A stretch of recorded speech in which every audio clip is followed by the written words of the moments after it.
विपद संकेत उपरे प्रभावित होउची सुवर्णरेखा नदी जहा फल भोगराई अंचल कुल्हा गाँ एवं बाह्य जगत विच्छिन्न होगापी जाऊँगी एवं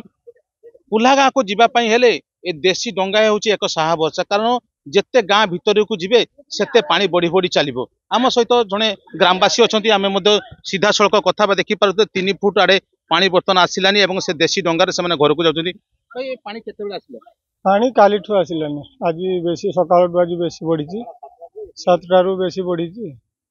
प्रशासन तरफ कौन मिली किसी मिलनी तो आग थरिका रिलीफ मिली एथर तो किसी मिलनी चुली रे सब पानी रंधा खाद्य किसी मिलता आम उपरको तो होते चाउल नहीं कौन करेंगे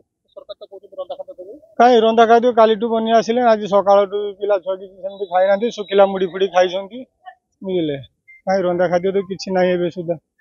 आप शुणुते जो कुल्हा ग्राम में सरकार रंधा खाद्य देवार नियम थे बर्तमान सुधा कुल्हा ग्राम में कौन से लोक रंधा खाद्य दि जाए बोली स्थानीय लोक अभियोग कर देखो मो सहित जड़े मौसा अच्छा से किसी चाउल नहीं घर को जाऊँ देखो ये हूँ चाउल बस्ते से छिड़ा कारण गाँ भितर आहरी अधिक पानी रोचे मौसा कौन कहे केत आसला ये पानी सकाल 7 ठू बुड़ी चलती घर माने बुड़ी गला केते जगह पिंडा गुड़ा को बुड़ीला एबे आम घर बाहर को गोले पानी एमती चली चाउल आज भी दि जाऊँगी आगु दे पारे वर्षा रहा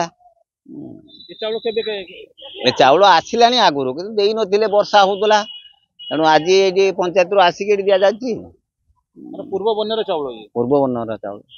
आप शुणुले पूर्व बन्यार जो राज्य सरकार जो 7 दिन चाउल घोषणा करते चाउल आज दि जाऊँगी कारण आज जो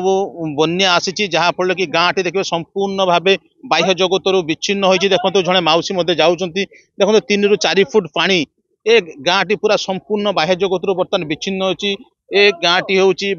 बालेश्वर जिला भोगराई ब्लॉक कुंभीरगढ़ी पंचायत देखो देशी डंगा हूँ यार साहा भरोसा कारण जिते पानी बढ़ो ए गाँ लोकंर दुर्दशा सेते दिन को दिन बढ़ो एवं यह पानी घेर रही पानी छाड़िया को 3 ରୁ 4 दिन समय लगे बालेश्वर जिला भोगराई कुल्हा ग्राम अजित कुमार दास ओटीवी।